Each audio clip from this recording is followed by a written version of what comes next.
샬롬. 인사 나누십시다.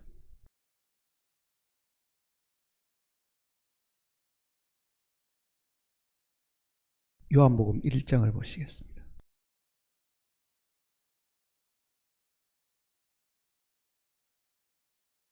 요한복음 1장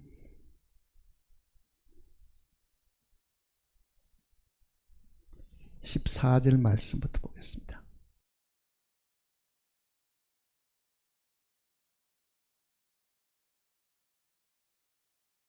말씀이 육신이 되어 우리 가운데 거하심에 우리가 그의 영광을 보니 아버지의 독생자의 영광이요 은혜와 진리가 충만하더라. 요한이 그에 대하여 정언하여 외쳐 이르되 내가 전에 말하기를 내 뒤에 오시는 이가 나보다 앞선 것은 나보다 먼저 계심을 한 것이 이 사람을 가리킴이라 하니라. 우리가 다 그의 충만한 데서 받으니 은혜 위에 은혜르라. 율법은 모세로 말미암아 주어진 것이요 은혜와 진리는 예수 그리스도로 말미암아 온 것이라. 본래 하나님을 본 사람이 없으되 아버지 품속에 있는 독생하신 하나님이 나타내셨느니라.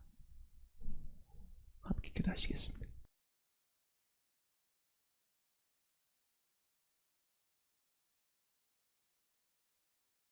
하늘 높은 곳에서 이 땅의 모든 사람들을 다 살피시고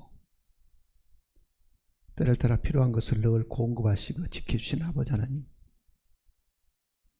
하나님께서 우리에게 베푸르신 그 은혜를 저희들이 생각할 때마다 깊이 감사를 드리고 찬양을 드립니다. 과연 우리가 무엇이간데 하나님의 그 은혜를 늘 입고 사는 존재가 되었습니까? 참으로 하나님은 은혜의 하나님이시오 사랑의 하나님이시기 때문에 우리는 그 하나님의 은혜 가운데 저희들이 살고 있고 또 그 은혜 가운데서 저희들이 자라고 있지만 주님의 은혜를 저희들이 모르고 살 때도 사실은 많습니다. 이 자리에 저희를 다시 한 자리에 불러주셔서 말씀을 듣게 하셨으니 우리가 듣는 말씀이 참으로 하나님의 진리의 말씀이 되어서 우리의 모르는 바를 주님께서 깨닫게 하시고 말씀의 뜻을 저희들 하여금 이해하게 도와주시옵소서.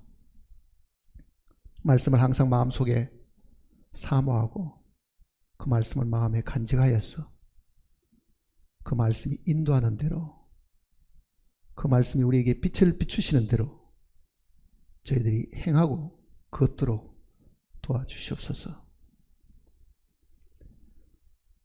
이 자리에 함께하지 못한 심령들도 어디에서 무엇을 하고 있든지 간에 항상 주님을 생각하고 주님의 말씀을 추구하는 심령들이 되도록 인도해 주시옵소서.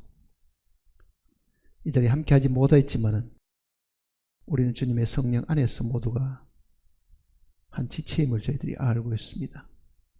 혹 어려움을 당하고 시험 가운데 있는 영혼이 있으면 주님께서 우리에게 알려주시고 함께 기도하고 하나님께 필요한 바를 구하는 저희들이 되게 도와주시옵소서. 머리 숙인 심령들 마음을 주님께서 활짝 열어주시고 이 말씀을 듣고 깨닫고 열매 맺는 삶이 이어지도록 도와주시옵소서. 우리 주 예수님의 거룩하신 이름으로 간절히 기도드립니다. 아멘.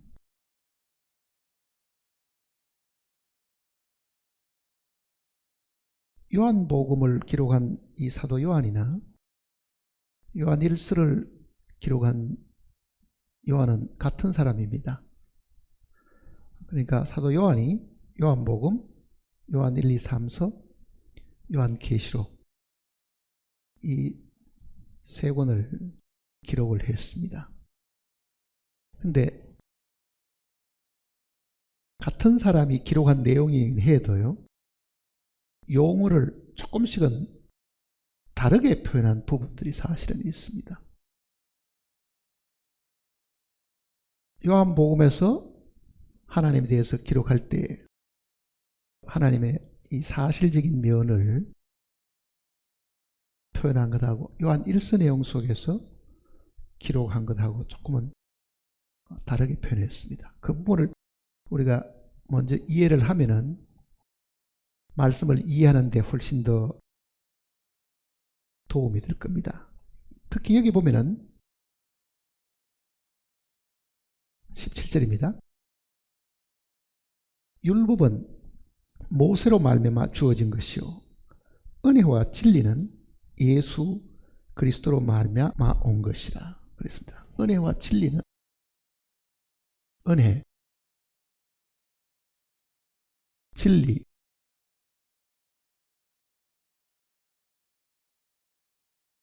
요한복음 내용에는 은혜와 진리 이렇게 표현했는데요. 이거와 같은 단어를 요한 1서 내용 속에 써놓은 것은요. 은혜에 대한 부분 혹은 이 진리에 대한 부분을 조금은 다르게 표현을 했습니다. 그래서 오늘은 은혜가 무엇이냐, 진리가 무엇이냐 이 내용을 한번 생각을 먼저 해보려고 합니다.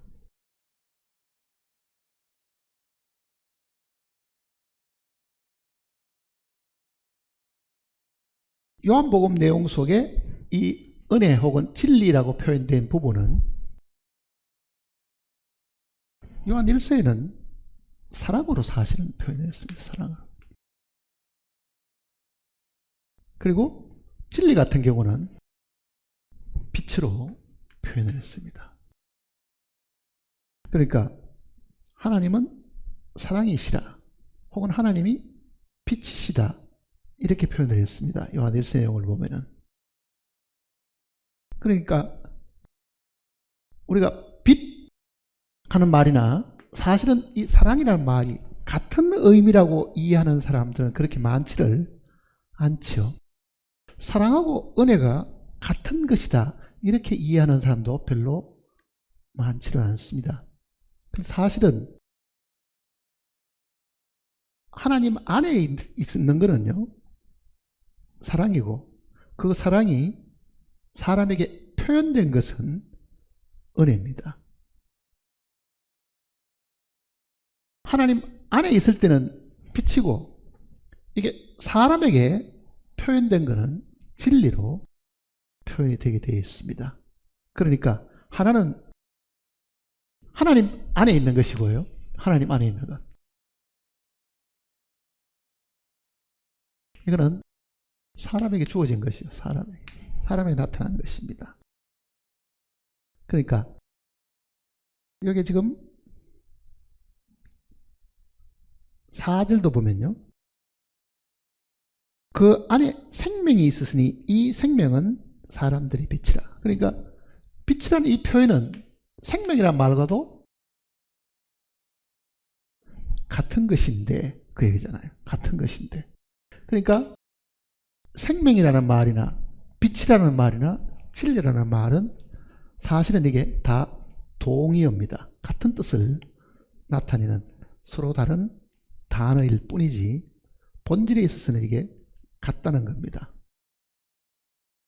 그러니까 하나님 안에 있을 때는 생명으로 혹은 하나님은 빛이시니까 그 빛이 사람에게 나타났을 때는 진리로 사실은 나타난 겁니다. 우리가 진리하는 이 말은 참이다 라는 뜻이긴 해도요 그런 의미보다는 진리라는 것은 무엇이 옳고 무엇이 그런가를 분별시켜 주는 거거든요. 그러니까 빛이 어둠과 밝음을 구분해 주는 거하고 원리상으로 사실 그게 같은 거잖아요. 빛이 비쳤다는 말은 이거는 한쪽은 빛이고 한쪽은 어둠이다라는 그런 말입니다. 사실은. 근데 사랑이라는 것도 눈에 보이거나 만질 수 있는 것은 아니죠. 사랑이 있다는 건 알고 있고 사랑한다는 건 알고 있지만은 이 사랑이 물질적인 것도 아니고 눈에 보이는 가시적인 것도 아니기 때문에 사랑을 손에 잡을 수도 없기 때문에 이거를 구체적으로 사람들에게 설명하기는 어렵지만은요, 분명히 보이지 않고 만질 수는 없어도 사랑이 존재함을 사실은 알고 있잖아요. 그거는 마치 하나님의 입장이 그렇습니다. 하나님이 분명히 계시지만은 만지거나 볼 수 있는 분은 사실 아닌데도 하나님이 존재하는 것하고 원리상으로는 사실 이것이 같은 것입니다. 사실은. 그러니까 하나님의 사랑이 구체화되어 가지고 사람이 볼 수 있고 만질 수 있게 된 것은 은혜라고 이야기를 한다. 그러니까 이거는 근원이고 이건 어떻게 보면은 결과에 해당하는 겁니다. 결과에 해당하는 거잖아요. 그러니까 보통 우리가 사람들에게 너무너무 은혜를 많이 받아가지고 그런 말을 하죠. 너무 은혜를 많이 받았어. 어떤 사람이 불쌍한 사람을 두고 돌봐주고 먹여주고 입혀주고 정말 그 불쌍한 사람이 기운을 차려가지고 걸어갈 정도로 건강을 회복할 정도로 많이 도와줬다고 하면요, 그 사람이 건강을 회복하는 이후에는 분명히 제가 너무너무 큰 은혜를 입었습니다. 근데 큰 사랑을 입었습니다 이렇게 표현하지는 않잖아요. 보통은요. 큰 사랑을 입었습니다. 그러니까 그 사랑은 자기에게 도움을 준 사람 속에 있는 것인데 그 속에 있는 사랑이 물질로 나타나 가지고 전달되고 그 사람이 그 사랑이 표현된 음식이나 옷이나 혹은 치료해 주는 것이나 눈에 보이는 어떤 상태가 나타나게 되면요, 그거를 받은 것을 우리는 은혜 받았다고 사실 이야기하거든요. 그러니까 사랑이 구체화되어 가지고 사람들이 인식하고 만질 수 있고 볼 수 있는 것으로 나타난 것이 사실은 은혜다, 그 얘기입니다. 그러니까 하나님 속에는 사랑이 가득하지만은 그 사랑이 육신을 가진 사람이 인식하려고 하면요, 하나님이 사랑이시다 어떻게 인식합니까? 분명히 성경은 하나님은 사랑이시라, 요한 1서는 분명히 그렇게 이야기하고 있거든요. 하나님은 사랑이시라.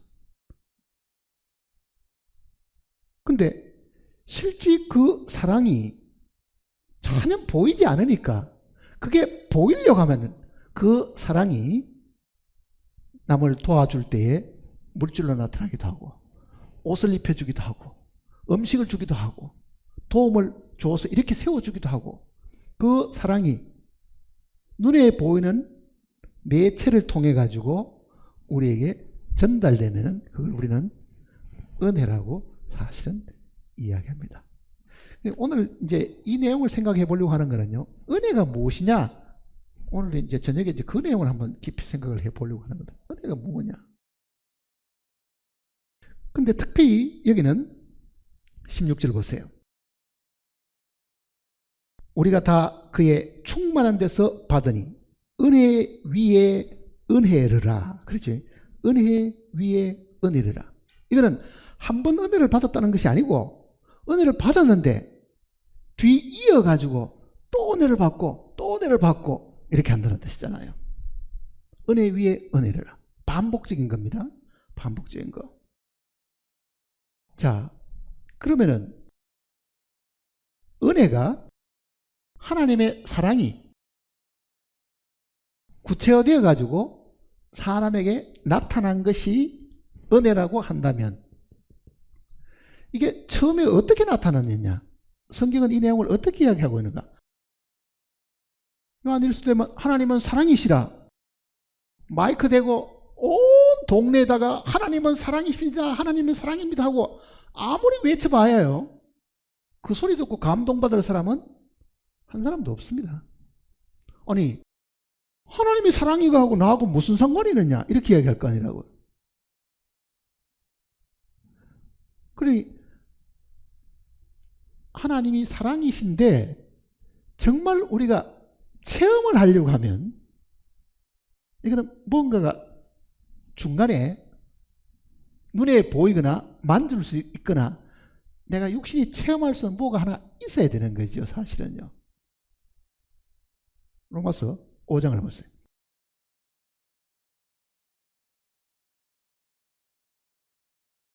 로마서 5장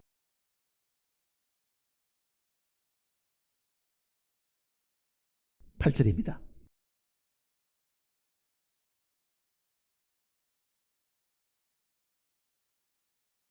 우리가 아직 죄인 되었을 때 그리스도께서 우리를 위하여 죽으심으로 하나님께서 우리에 대한 자기의 사랑을 확정하셨느니라. 자, 확정하셨느니라. 사랑이 구체화되었다. 그 얘기입니다. 자, 하나님이 사랑인 것이 우리가 느낄 수 있는 것은 뭐냐? 하나님이 사랑이다 하는 그 선언이 중요한 게 아니고요.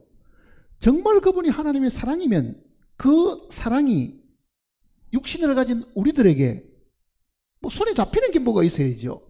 눈에 뭔가 보이는 게 있어야 되겠죠. 그게 뭐냐?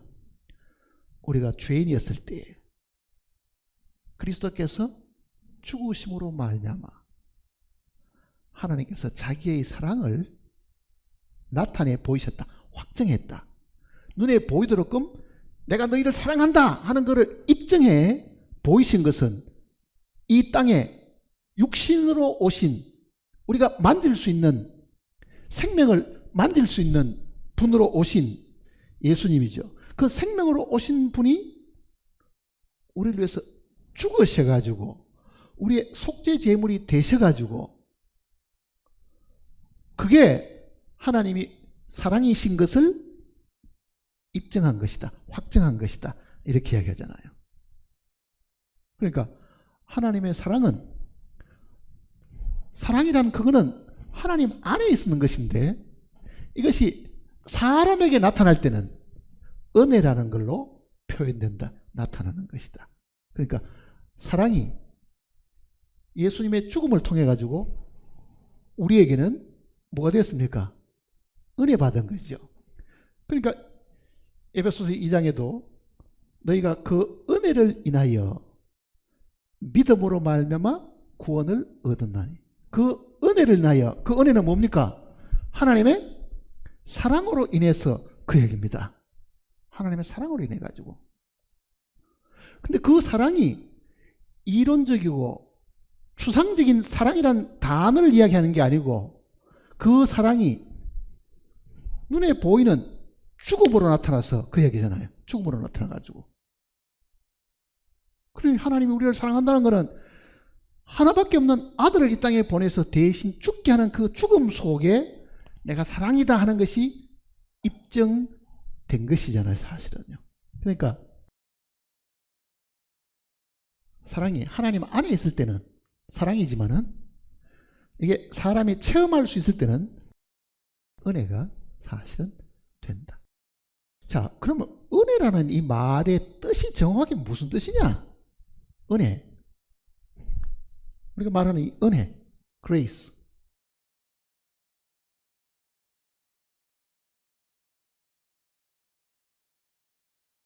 은혜 받았습니다. 그런 말 하죠. 은혜 받았습니다. 오늘 설교 말씀 듣고 은혜 받았습니다. 지난주에 설교 듣고 어떤 분이 문자 보내면서 오늘 설교 듣고 너무너무 은혜를 받았습니다. 그런 표현한 사람이 있었어요. 근데 이 은혜라는 이 단어를 잘못 이해하는 사람들도 많습니다. 어떤 교회에 식구들이 집회 마치고 다 이제 나옵니다. 보통은 교인들이 교회 밖을 나서면은 목사님이나 장로님이 그 입구에 서서 이렇게 인사하잖아요. 잘 가시라고 인사하는데 그날따라 교인들이 온통 눈물을 헐쩍이고 눈물을 닦고 울다가 떠나면서 아이고 목사님 오늘 말씀에 너무너무 은혜를 많이 받았습니다. 하나같이 이제 그런 감사하는 표현을 하고 이제 나간 거예요. 그러니까 어떤 분이 오늘은 목사님이 정말 멋있는 말씀을 하셨나 모양이다. 그래서 잡아다가 물어본 거예요. 오늘 이 교회 목사님이 뭘 말씀하셨습니까? 저 하늘에도 슬픔이 했답니다. 저 하늘에도 슬픔이. 아마 젊으신 분들 잘 모르실지 모르지만요. 이게 실화입니다. 이게 제가 지어낸 이야기예요. 직접 저 경주 가까이에 어느 교회에서 있었던 이야기예요. 대구에 명덕국민학교에 다니는 어느 아이가 선생님이 가정방문을 가보니까 가마니를 쳐놓은 산속에 움막에 이제 살고 있고, 아버지는 아프고 국민학교 4학년밖에 안 되는 아이가 동량을 해가지고 밥을 얻어가지고 그 불쌍한 아버지를 먹여 살리고 하는 그거를 담임선생이 가정방문을 가서 보고 이 아이가 너무 기특하잖아요. 어린아이가. 그러다가 얘가 일기도 써놓은 거예요. 매일 쓰던 일기를. 그래서 그 선생님이 그 아이의 그 일기를 읽어보고 감동을 받고 그게 신문에 나기 시작해가지고 대에서 특필이 되고 대한민국 땅에 그 이야기가 다 알려진 적이 있습니다. 물론 오래 옛날 이야기죠, 이제. 근데 그 아이의 그 일기를 기초로 해서 그 선생님이 이 책을 만들었는데 그 책 제목이 저 하늘에도 슬픔이 하는 책이었어. 저 하늘의 슬픔이. 그러니까 목사님이 그 내용을 다 읽어주고 하는 동안에 그 아이가 너무너무 처량하니까 듣는 사람들이 어떻겠어요? 아이고 어른 게 얼마나 고생이 많노 하고 이제 전부 다 이제 손수건 갖고 눈물을 닦아가면서 들었는데, 그날 설교는 설교가 아니고요. 그 아이 이야기하고 끝난 거예요, 사실은요. 자, 우리가 말하는 은혜가 그렇게 될 가능성이 많죠. 오늘 목사님 말씀이 너무너무 은혜스럽다. 은혜 받았다. 뭐가 은혜입니까? 설교가 감동스럽다. 오늘 그 설교가 꼭 나보고 하는 이야기 같다. 물론 감동받을 수도 있죠. 혹은 자기 형편을 그대로 다 드러내다 보면 정말 누가 내 소식을 목사님에 알려줘가지고 이걸 이렇게 설교하는가 할 정도로 놀랄 때도 사실 있죠. 근데 실제 성경에서 말하는 그 은혜는 그런 의미가 아닙니다. 나에게 감동을 준다, 그런 의미가 아니고, 은혜 위에 은혜를 하는 이런 표현들도요, 그런 의미는 사실 아니잖아요. 그러니까 성경에서 말하는 이 은혜, 이 머릿속에 이 단어가 정확하게 무엇을 의미하는지를 알고 있어야 우리는 성령의 가르침을 받을 때도 정말 자기 것으로 감동적으로 체험적으로 이 내용을 사실 받을 수 있습니다. 성경에서 말하는 이 은혜는 뭐를 두고 하는 이야기 같아요. 우리가 그동안 은혜라는 이 단어를 많이 써왔잖아요, 사실은요. 로마서 11장을 보세요. 여기 답이 있습니다. 저는 이게 은혜가 무엇인지를 성경이 우리에게 가르쳐주는 정의입니다. 뜻이라고 해요. 6절을 보시면요. 로마서 11장 6절 같이 읽어보겠습니다. 만일 은혜로 된 것이면 행위로 말미암지 않음이니, 그렇지 않으면 은혜가 은혜되지 못하느니라. 자, 은혜라는 것은요, 절대로 행위와는 관계가 없는 것이다, 그 얘기잖아요. 행위와는 아무 관계가 없다. 이거를 먼저 기억을 해야 됩니다. 내가 하나님께 은혜를 받았다, 내가 하나님께 큰 은혜를 받았다 한다고 하면 이 은혜는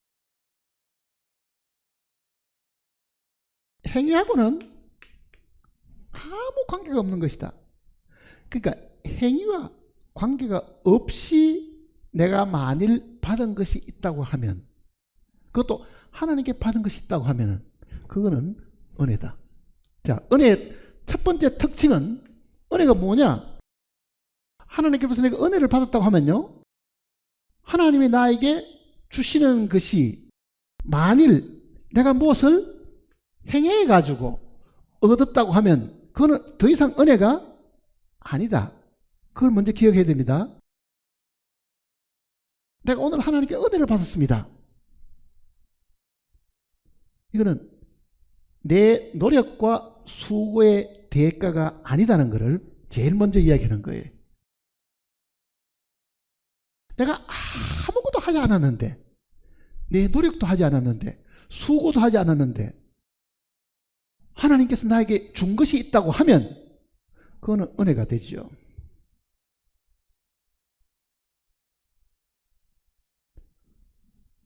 근데 대부분의 사람들은요, 은혜를 받았다고 하는 그 은혜가 자기가 열심히 기도하고 열심히 노력하고 열심히 수고하고 참고 그랬더니 하나님께서 자기에게 뭐를 주셨다고 생각하는 거예요.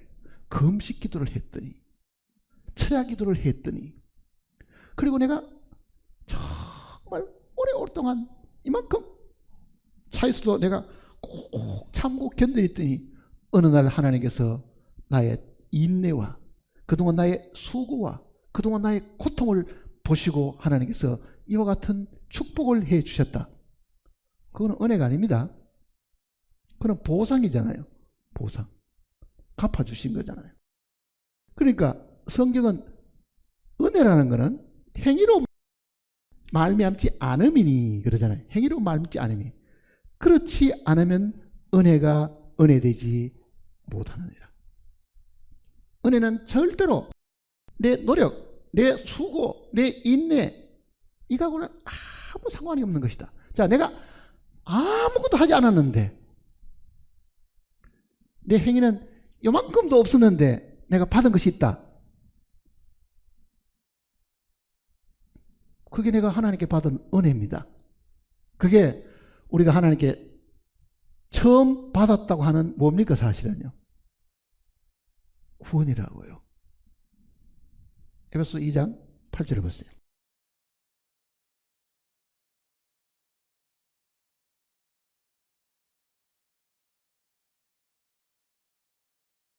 에베소 2장 8절.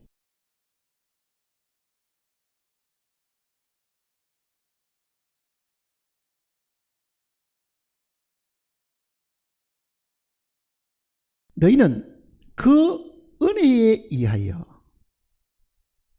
믿음으로 말미암아 구원을 받았으니 이것은 너희에게서 난 것이 아니요 하나님의 선물이라. 행위에서 난 것이 아니니 이는 누구든지 자랑하지 못하게 하래. 자, 은혜는 100% 행위에서 난 것이 아니다. 이거를 강조하고 있죠. 행위에서 난 것이 아니다. 그러니 단 1%라도 내 행위가 보태져 가지고 내 눈물이 보태져 가지고 내 수고와 내 금식과 그게 만일 보태져 가지고 내가 오늘 이 자리에 구원받은 사람으로 앉아 있다고 하면요, 그거는 잘못된 것이다. 그 내용을 지금 이야기하잖아요. 잘못된 것이다.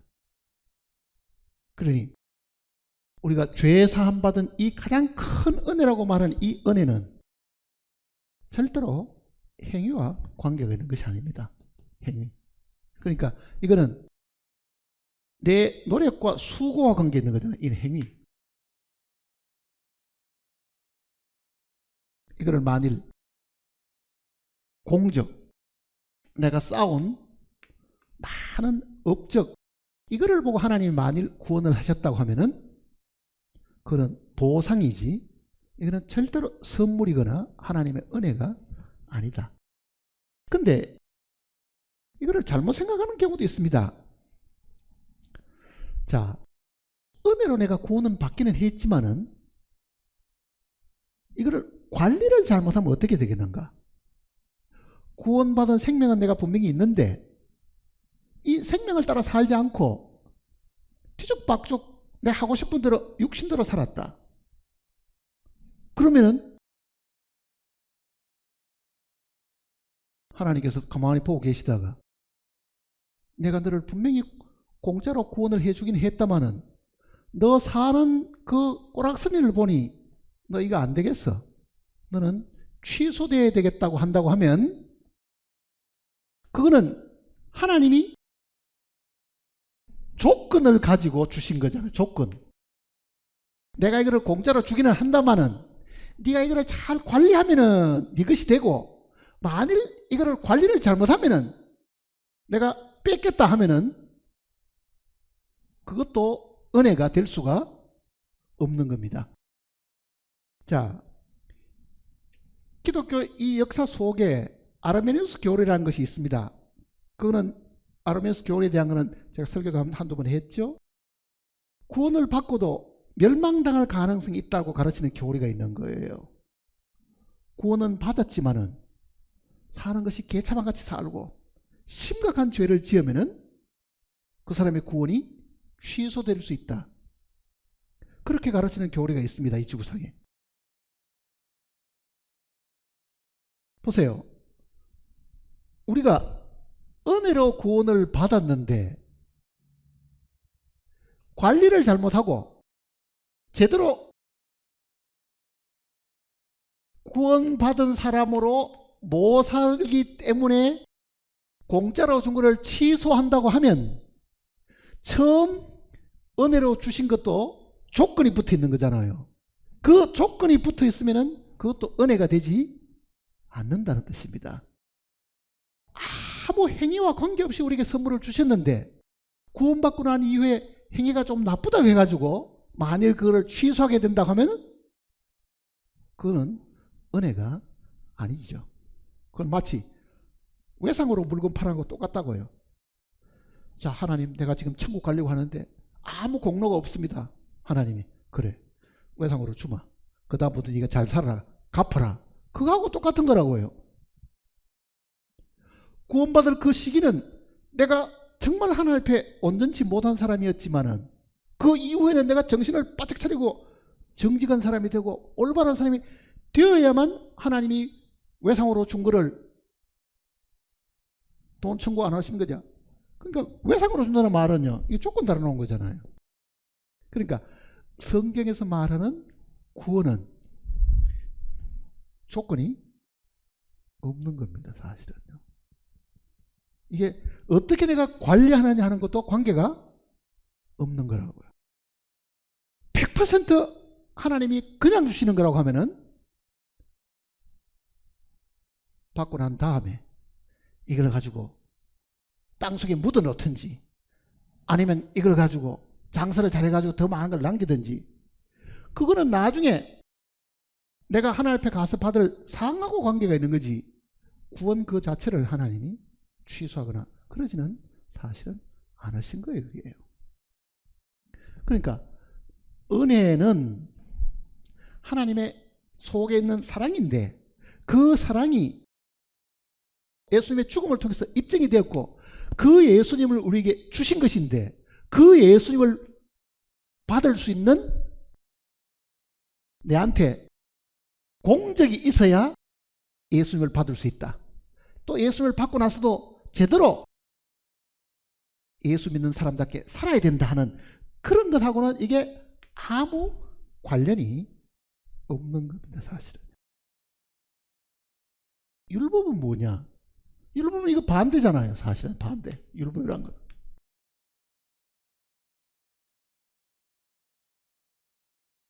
율법은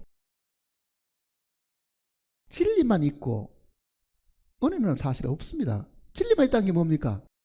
무엇이 죄고 아니고 그것만 쫙 밝혀놓은 거지.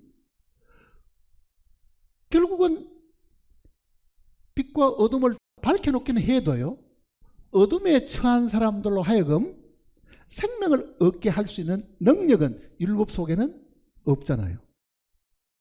그거는 진리만 있는 거하고 똑같은 거예요.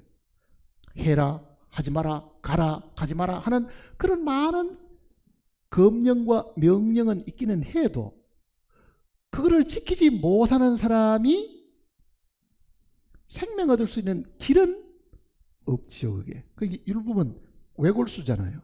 사람에게 보여주기는 해도 그 사람을 하여금 고치는 힘을 주지는 못한다. 거울은 사람의 모습을 보여주기는 해도, 사람의 그 얼굴의 더러움을 나타내 보여주기는 해도 거울 그 자체가 사람의 얼굴에 먼지가 묻은 것, 더러움이 묻은 것을 씻어줄 수는 없는 거거든요. 그러나 진리와 은혜는 어떻습니까? 진리는 보여주고 은혜는 뭐 하는 겁니까? 네가 못하니 내가 이제는 해주겠다. 그게 은혜거든요. 네가 못하니 내가 해주겠다. 그러니까 지금 요한이 이 내용을 쓸 때도요, 이거를 구분해서 이제 이야기를 해준 겁니다.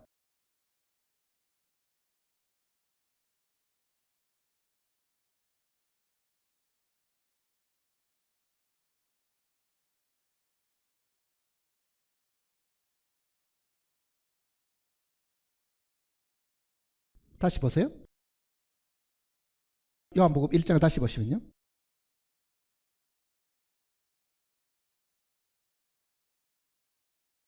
17절입니다. 1장 17절. 율법은 모세로 말미암아 주어진 것이요. 자, 하나님이 모세를 통해서 주실 때는 지적만 했지, 죄인인 것을 지적만 했지, 그 죄인이 그 죄에서부터 벗어나는 방법, 용서받는 길, 그 율법이 지적해 준 대로 어렵게 되는 길을 가르쳐 주는 건 없었거든요. 그러니까 율법은 사람들에게 일방적으로 덜추어내기는 해도 그 사람으로 하여금 하나님 앞에 설 수 있게 해주는 못했는데, 은혜와 진리는 그러잖아요. 은혜와 진리는 이거를 둘로 지금 이야기해 준 거잖아요. 은혜와 진리는. 그러니까 그 은혜는 우리로 하여금 하나님 앞에 어렵담을 얻게 해서 하나님 앞에 설 수 있는 그 능력을 주시는 것인데, 그 은혜는 예수 그리스도로 말미암아 온 것이다. 그 얘기잖아요. 그러니까 신약은 구약하고 바로 차이가 거기에 있는 겁니다. 구약은 죄를 덜추기만 하고 우리로 하여금 길을 죽이고 우리로 하여금 죄인인 것을 지적하기만 하는 것이지, 그 죄인을 하나님 앞에 의로운 자로 세울 수 있는 능력은 율법 안에는 없다. 그 얘기죠. 율법 안에는 없다. 그러면은 지금 신약시대에 살고 있는 우리는 진리를 통해 가지고, 이 빛을 통해 가지고 우리의 더러움을 다 보기는 하는데, 씻을 수 있는 방법, 깨끗해질 수 있는 방법도 있는데, 그게 뭡니까? 하나님이 우리에게 주신 은혜, 예수 그리스도. 바로 그 예수 그리스도를 우리가 받아들임으로 우리는 하나님 앞에 어렵다함을 사실 얻는 거잖아요, 사실은. 자, 근데 이게 특별히 여기 지금 16절을 보면요, 우리가 다 그의 충만한 데서 받으니 은혜 위에 은혜르라 그러잖아요. 충만한 데서 받으니.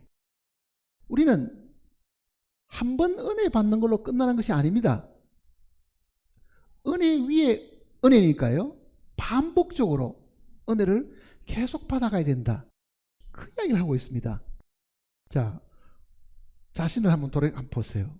내가 예수 그리스도를 처음 믿을 때 받은 그 은혜 말고 그 은혜 위에 또 은혜 받고 또 그 위에 은혜 받은 것이 뭐가 있는가 한번 보라고요.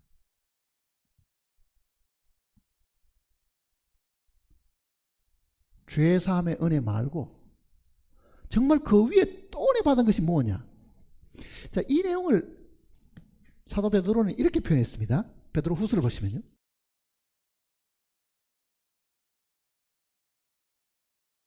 베드로 후서 3장입니다.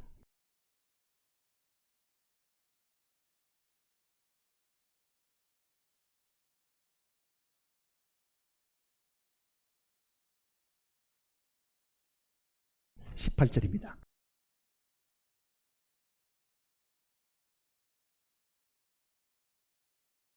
18절.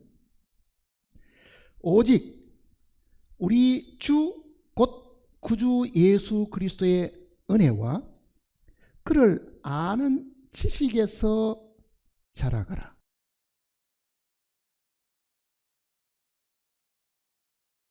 우리말을 보면은 이게 딱 머릿속에 분명한 의미가 금방 떠오르지는 않습니다. 이거 읽어보면요.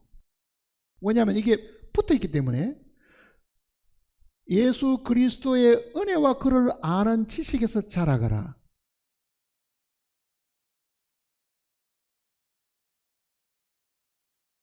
내가 영어로 보니까 이건 이렇게 표현해놨어요. 영어 문장을 보니까 grow라는 것은 자라가라는 뜻이죠. in grace.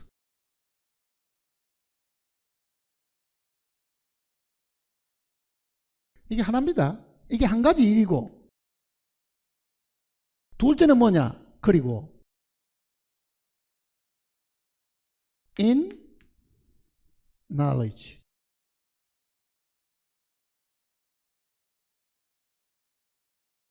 그러니까 은혜 안에서, 이게 은혜입니다. 은혜 안에서 자라가는 것이 한 가지 일이고, 예수 그리스도를 아는 지식 안에서 자라가는 것이 또 한 가지 일입니다. 자, 사도 베드로는 이 편지를 쓸 때 너희가 은혜에서 자라가야 된다 이렇게 표현했거든. 은혜 안에서 자라가야 된다 이렇게 표현했다. 은혜 가운데서 자라가야 된다. 자, 은혜 가운데서 자라라는 말이 뭐를 뜻하겠어요? 우리에게 베드로가 편지를 보냈습니다. 읽었습니다. 은혜 가운데서 자라가라. 자, 은혜 가운데서 자라가라. 근데 내가 그 말 뜻을 모른다고 하면요, 아마 베드로 사도를 찾아가 물어봐야 될 겁니다. 은혜 가운데서 어떻게 자라가는 겁니까? 은혜 가운데서 자라는 것이 도대체 뭡니까? 이걸 한번 물어봐야 될 거 아니에요. 우리는 읽어도 모르면서도요, 그저 뭐 이런 말이 있는 모양이다 하고 지내가지, 실제 은혜 가운데서 자라가는 것이 뭔지를 한 번도 깊이 생각해 보지도 않고 넘어가잖아요. 자, 은혜를 받았으면 됐지. 은혜 가운데 자라가는 것은 뭐냐? 은혜 가운데 자라가는 게 뭐겠어요?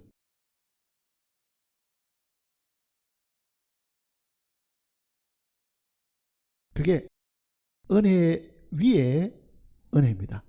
은혜를 받고 또 그 위에 또 받고 또 그 계속 은혜를 받으면, 그 말입니다. 쉽게 말하면. 그러니까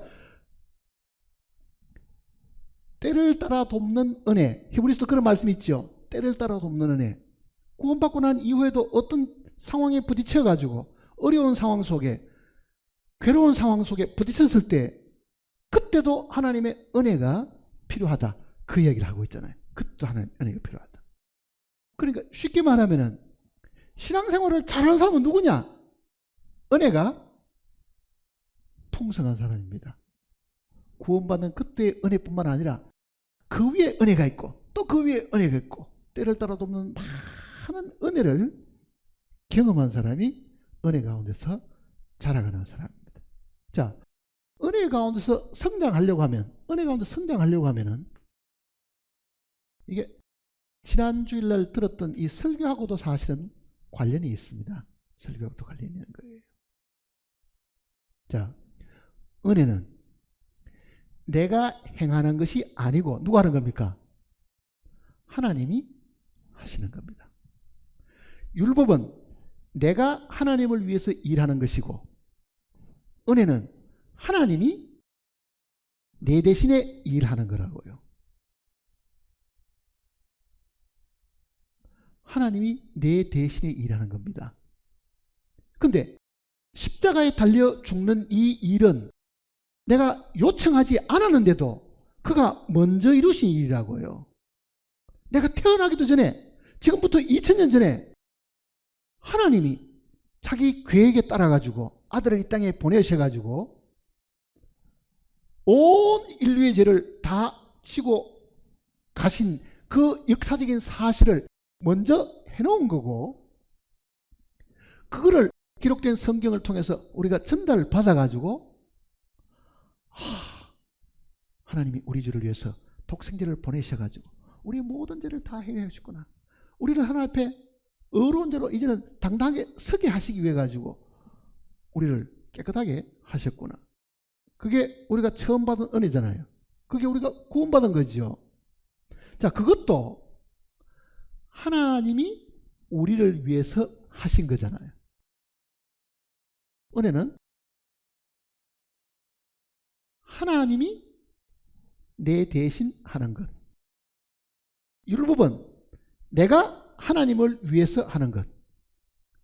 그 차이가 분명하지요. 자, 그럼 보세요.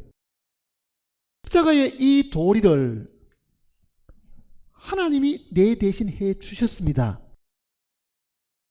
그러면 이 십자가의 도리, 이 죄사함 말고 실제 내 생활 속에 많은 죄의 권능, 주변 사람의 괴롭힘, 여러 가지 환난, 어려움, 병, 그 많은 일들 가운데서도 하나님이 내 대신 해 주시는 일을 경험하게 되면은 이 은혜 위에 뭐가 쌓인 겁니까?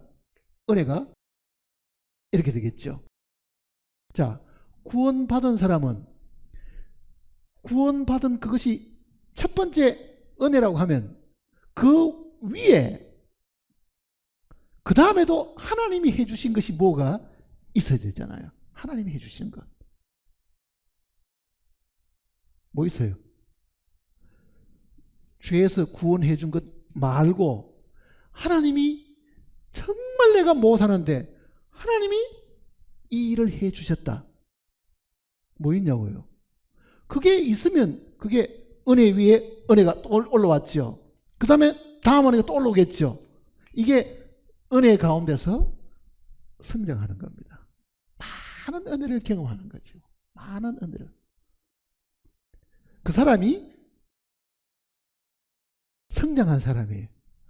구원받고도 여전히 우리는 자기가 하려고 애를 쓰잖아요. 자기가 노력하고 자기가 왜 이렇게 안 되지 투쟁하고 고민하고 괴로워하고 언젠가는 나도 그 일을 할 수 있을 거야.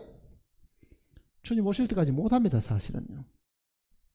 그런데 어느 날 포기가 되어지고 주여 이거는 내가 할 수 없는 겁니다.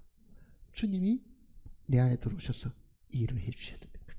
주님이 이 병을 고쳐주셔야 되고 주님이 내 속에 있는 이 죄의 권능에서 나를 구해 주셔야 되고 주님이 이 환난과 핍박과 주변의 많은 박해에서 나를 이기게 하셔야 됩니다. 그러니까 실제 주님이 현재 내 생활 속에서 역사하셔가지고 내 노력으로 할 수 없었던 것을 마치 내가 죄사함 받는데 내가 노력해서 그 죄사함 받을 수 없었던 걸 어느 날 깨달은 것처럼요. 내 노력과 내 수고와 내 기도로는 이게 도저히 불가능했는데 주님께서 나를 긍휼히 여기셔서 내 기도를 들으시고 이 병을 고치셨고 내 기도를 들으시고 이 어려운 상황에서 나를 건지셨다. 그게 생활에서 얻는 때를 따라도 없는 은혜가 있다. 그 얘기다. 은혜가 있다. 그게 그리스도인의 성장입니다. 성장. 자라는 거죠, 사실은.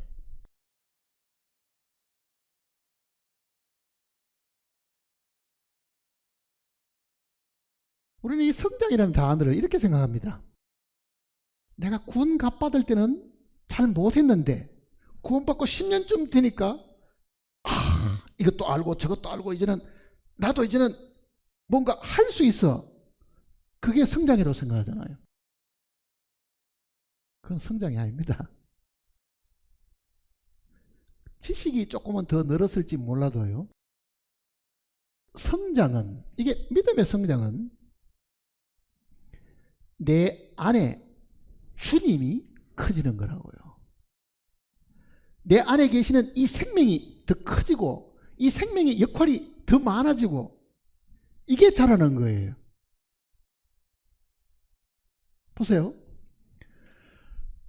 처음 주님을 믿을 때는 죄사함 외에는 내가 생각을 못했습니다. 예수 그리스도를 내가 받아들이되 그 예수 그리스도를 내가 지은 이 모든 죄 때문에 고민하다가 주님이 내 대신 죽으셨다는 그 사실 때문에 나는 죄에서부터 풀려나고 영원한 미래까지 사실 보장을 받았습니다. 그게 내가 처음 주님을 받아들였고 처음 은혜 받은 거라고 사실은요. 그러니까 그 주님이 내가 못하는 거를 하셨잖아요. 근데 구원받고 보니 여전히 내 죄성이 남아있고 여전히 남이 나를 괴롭히면 나도 그 사람 대꾸해야 되고 핍받고 환난을 때 근심과 걱정 속에 빠지게 되고 병이 들면은 병에 못 이겨나도 결국은 또 지게 되고 그런 많은 어려움이 있는데 죄를 주님께 맡겼더니 그 죄의 문제를 해결하신 주님이 내 생활에 묻어오는 이 많은 어려움과 고통과 괴로움에서 어느 날 주님이 죄에서 나를 구원해 주셨으니 그 환난과 그 어려움에서 나를 건져 주신 것을 어느 날 경험하게 되면요, 주님이 내 안에서 점점 어떻게 됩니까? 역사하는 것이 많아지죠. 그게 성장입니다. 성장은 내 안에 주님의 역할이 커지고 주님이 하신 일이 많아지는 거예요. 그게 자라야 되는 거죠, 사실은. 그러니까 은혜 위에 은혜를 많이 경험한 사람이 성장한 사람입니다. 30년, 40년 구원받은 이거 돼도 간증하면은 그래 내가 젊었나? 어떻게 내가 구원받았어? 구원받은 거는 분명해. 그 다음 주님이 당신을 위해서 뭘 하셨습니까? 주님이 자기에게는 십자가에 달려 돌아가시가 죄 사해주는 그거 하나만 붙들고 있다고 하면요, 그거는 아직도 그리스도의 도의 초보에 있는 사람이지 주님은 모르는 사람입니다. 자, 우리를 구원하신 주님이 우리의 죄 사함만 해결할 수 있는 능력을 가지신 분이냐고요. 그분은 창조주입니다. 없는 것에서부터 있는 것을 만들어내고 그것도 말씀으로 이루실 수 있는 능력의 분이잖아요. 그런데 우리는 이 창조의 권능을 가진 이 분을 약간 축소시키는 거지. 예수님 따라서 지옥을 안 가게 생겼어. 그런데 그 예수님이 현재 내 생활에 아무런 도움이 안 된다고 하면은 실제 예수님이 능력이 그거밖에 안 되겠느냐고요, 사실은. 아니지요. 아니죠. 하나님께는 능치 못한 일이, 그 능치 못한 일은 죄만 해결한다 그런 뜻이 아니잖아요. 우리가 할 수 없는 모든 것을 그는 다 하실 수 있는데 왜 실제 그분을 우리 생활 속에 불러들여 가지고 그분에게 맡겨 가지고 그분이 역사하도록끔 하지 않느냐. 그러려고 하면 그리스도인들은 기도로 그분께 나아가고 기도로 간구하고 기도로 그분이 우리 속에 역사하도록 만들어 가지고 내가 죄사함의 은혜뿐만 아니라 그 다음에 은혜, 정말 생활 속에 많은 겪는 그런 어려움에서부터 그가 능히 구주가 되셔야 된다. 구주. 그러니까 이 베드로후서 마지막 3장 그 마지막에 이야기가 그겁니다. 예수 그리스도를 주, 그 다음에는 구주, 구분해가 이야기했잖아요. 주와 구주 대신 주가, 그거는 우리의 명령권자, 우리를 주관하시는 분, 구주는 우리를 구출해 주시는 분, 그 얘기잖아요. 그러니까 주가 되시고 구주가 되신 예수 그리스도에 대한 지식에서도 뭐 하라고요? 자라가라. 그 말이 무슨 말이겠어요? 예수님은 모든 것에 이 온 우주의 주인이시니까, 아니 바람을 명해서도 파도를 잔잔하게 하고 죽은 자도 살리고 멀쩡한 나무도 말 한마디로 죽게 만드는 그 능력을 가지신 분이 지금 왜 능력을 나타내 보일 수 없겠는가? 왜 주님이 지금 내가 고칠 수 없는 어떤 열매 맺지 못한 무화과나무 같은 뭐가 하나 있다고 하면은 주님이 한마디만 명령하면은 그것도 그날로 시들어가지고 뿌리채로 말라버리게 할 능력이 왜 그분에게 없겠느냐. 그 얘기잖아요. 왜 그분에게 없겠느냐. 그러니까 우리가 믿는 주님은 정말 구체적이고 과거에 살아계셨고 지금도 살아계시고 앞으로는 장차 오실 분이다. 우리는 요한계시록 내용 속에 그런 내용들이 많이 있잖아요. 과거에도 계셨고, 자, 과거에 계신 분은 우리 죄 때문에 이 땅에 오셨다가 죽으시고 부활하신 분입니다. 그 과거에 계신 분이 지금도 살아계신다. 그러면은 과거에 그분이 죄의 권능에서부터 우리를 구출하셨다고 하면은 지금 살아계시면은 내가 겪는 어려움과 고난과 고통과 괴로움과 병에서 구출을 못 하시겠어요? 하실 수 있죠. 문제는 우리가 하나님께 그런 믿음이 없고 구하지도 않고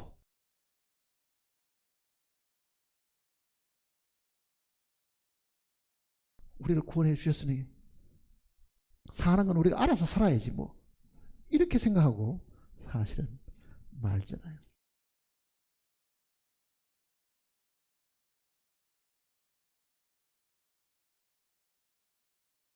저는 이 구절을 특별히 좋아합니다. 고린도후서 1장 한번 보세요.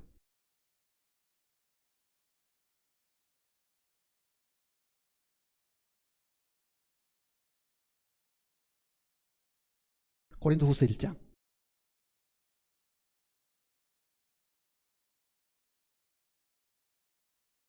8절 보세요. 1장 8절. 형제들아, 우리가 아시아에서 당한 환난을 너희가 모르기를 원하지 아니하노니 힘에 겹도록 심한 고난을 당하여 살 소망까지 끊어지고 우리는 우리 자신이 사형 선고를 받은 줄 알았으니. 얼마나 사도 바울이 고통과 괴로움을 많이 당했습니까? 박해와 핍박.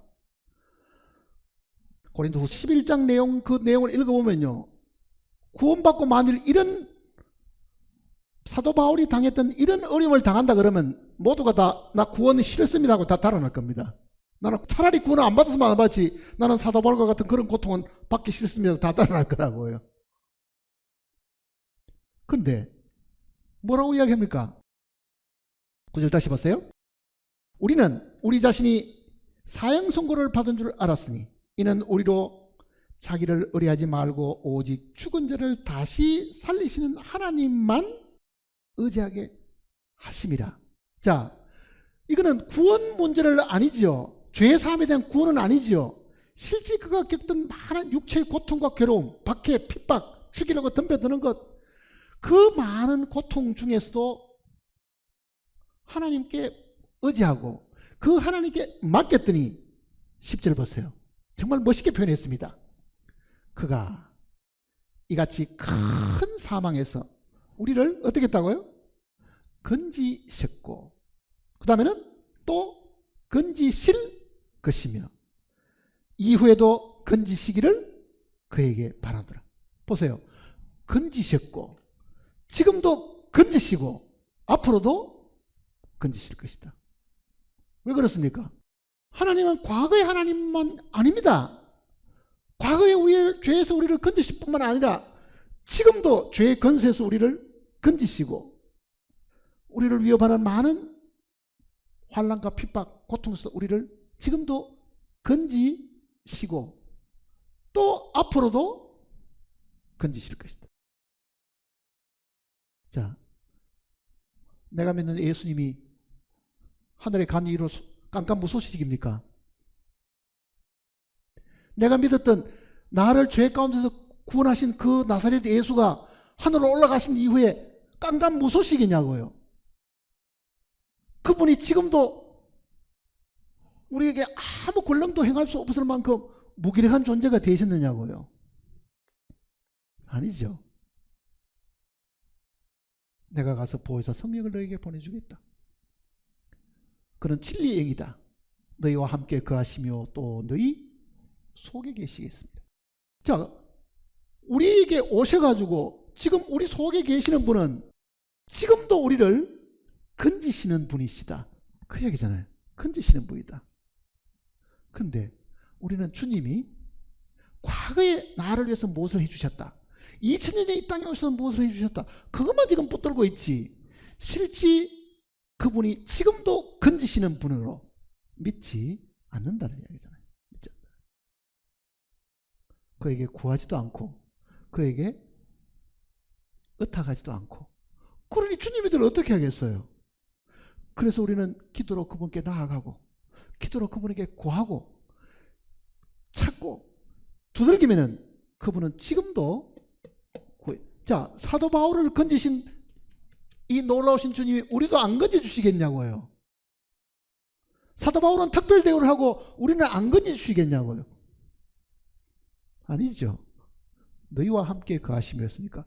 정말 이 땅에는 모든 주님을 믿는 성도들하고도 지금도 주님이 함께하고 계시면서 그 성도들의 간절한 그 기도 소리를 지금도 들으시고 그 기도에 합당한 응답을 해 주시려고 하는데, 문제는 우리가 게을러 가지고 구하지도 않고 하나님을 포기하고 사는 거죠.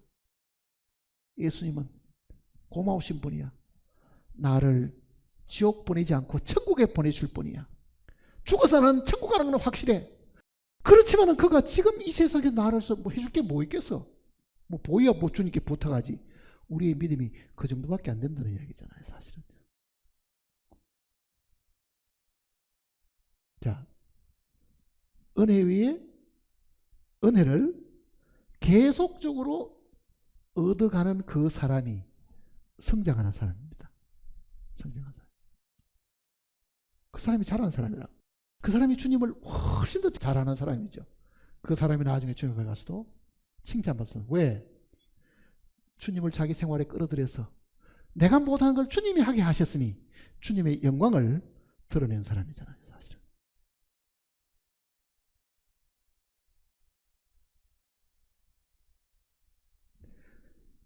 이거는 사실입니다. 이건 제가 지어낸 이야기도 아니잖아요. 건지셨고 건지실 것이고 지금도 건지시고 앞으로도. 그게 뭡니까? 과거에도 구원하셨고 지금도 구원하시고 앞으로도 우리를 구원하신다. 그 어떤 어려움이든지 그 모든 어려움에서부터, 당하는 환난에서부터, 고통에서부터, 괴로움에서부터 지금도 건지시는 분으로 주님을 믿어야 됩니다, 사실은. 그리고 맡겨야 되잖아요, 그분에게. 그러지 않으면 우리 믿음은 과거에 항상 묶여있는 믿음밖에 안 됩니다. 죄사함만 기억하는 믿음밖에 안 되잖아요. 예수님이 분명히 부활하신 이후에 성천하시기 전에 제자들에게 하늘과 땅에 권세를 내게 주셨으니 그러잖아요. 하늘과 땅의 모든 이제 권한을 하나님이 예수에게 넘겨주셨고, 그분이 이제는 모든 우주의 주가 되셨는데 뭐라고 말합니까? 내가 세상 끝날까지 항상 너희와 함께 있으리라.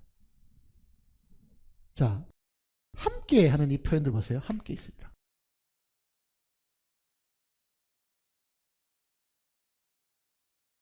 하나님이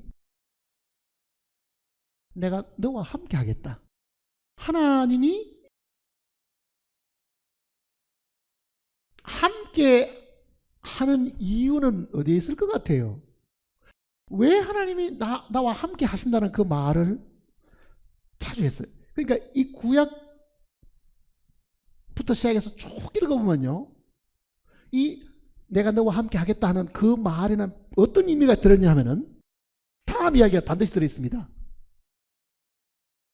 뭐가 있어요? 두려워하지 말라. 사람에게 이 두려움이 있으니까 여호수아도 모세가 죽고 난 다음에 이 백성을 끌고 내가 어떻게 지금 이 가나안 땅에 들어간단 말이냐. 그 두려움이 있으니까 하나님이 그 여호수아에게도 내가 너와 함께 있겠다. 두려워하지 마라. 자, 함께 하겠다는 그 약속의 배경은 사람이 두려워하기 때문에 두려워하지 말라고 주님이 주시는 약속입니다. 내가 세상 끝날까지 항상 너희와 함께 있겠다. 그 말은 주님 떠나고 난 다음에 제자들이 어떻다는 얘기입니까? 아이고, 이제 우리의 선생님이 갑복 없는데 우리를 잡아가면 어떻게 하지? 그 두려움이 분명히 있겠죠. 그러니 두려워하는 사람에게 하나님이 주시는 놀라운 약속이 함께 하겠다는 거잖아요. 사실은요. 함께 하겠다.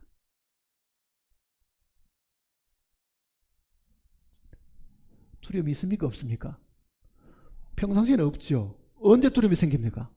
갑자기 집안에 무슨 사고가 생겼다.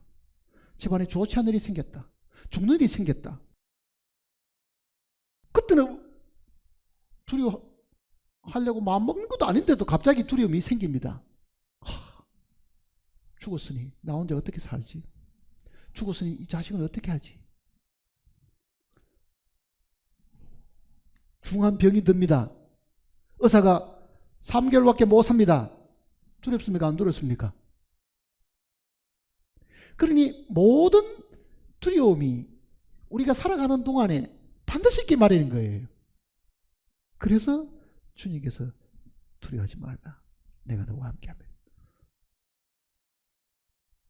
자, 주님이 함께 함으로 함께 하시는 분에게 최소한 나는 내가 두려워하는 부분을 뭘 하겠어요?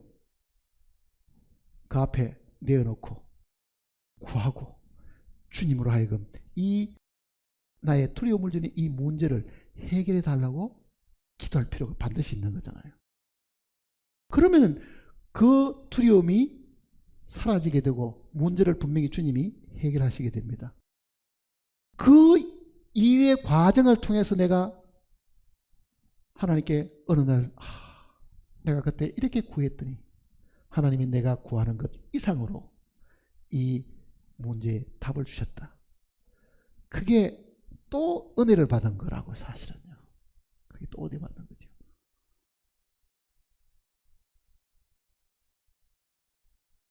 하나님이 살아계십니다. 영원히 살아계시잖아요. 전에도 있었고 이제도 있고 장차 오시리. 그 표현이 아주 멋있잖아요. 전에도 있었고 이제도 있고. 자, 이제 있는 그분에게, 이제 영원히 우리와 함께 계시는 그분에게 왜 우리가 수시로 그분께 나아가서 마음을 터놓고 주여 내가 이런 문제가 있고 이 일 때문에 손에 일이 안 잡히고 내 마음에 두려움이 남아 있습니다.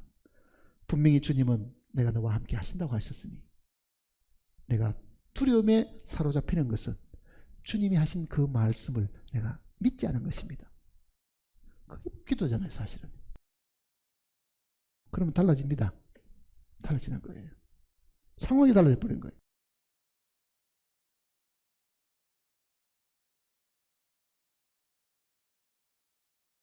그러니까 사도 베드로나 사도 바울 같은 경우도 이런 경험을 가지고 있은 거예요. 그래서 오직 너희는 은혜 가운데서 자라가라. 그리고 주와 구주 되신 예수 그리스도를 아는 지식에서도 자라가라. 그럼 어떻습니까? 그 지식이 어떤 지식입니까? 예수 그리스도가 내 죄 때문에 죽으셨다는 그 지식만 가지고 있었는데 그 예수 그리스도가 이 환난에서 나를 지금도 구원해 주신 분이시다. 그렇게 하는 거죠.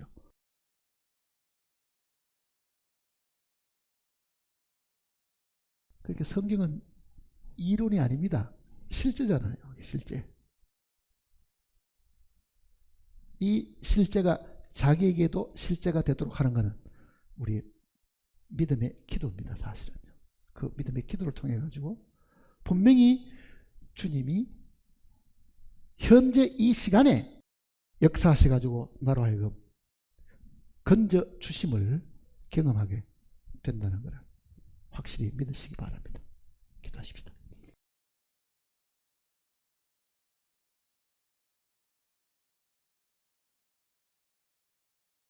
아버지 하나님, 우리는 미련하여서 보이지 않는 것을 잘 믿지 못하는 어리석음을 행하고 있습니다. 소리가 들리지 않으면 우리는 또 인정을 하려 들지 않습니다. 그러나 우리의 믿음은 듣고 보는 데 있지 않고 주님의 말씀이 있음을 저희들이 확실히 알고 있습니다. 하나님의 말씀에 따라서 우리가 조용히 순종함으로 정말 주님이 우리 가운데 역사하심을 우리 모두가 경험하고 주님께 감사드리는 자들이 되게 인도해 주시옵소서. 과거에 이 땅에 오셔서 우리의 죄 때문에 죽으신 뿐만 아니라 지금은 우리의 생활 속에 들어오셔서 우리의 모든 어려움과 환난과 고통에서 우리를 건져주시는 분이심을 저희들이 확실히 믿고 기도하게 도와주시옵소서. 주님 만나는 날 참으로 우리는 은혜 가운데 살았던 사람이므로 그 앞에 담대하게 서게 인도해 주시옵소서. 우리를 구원하신 주 예수님의 거룩하신 이름으로 간절히 기도드립니다.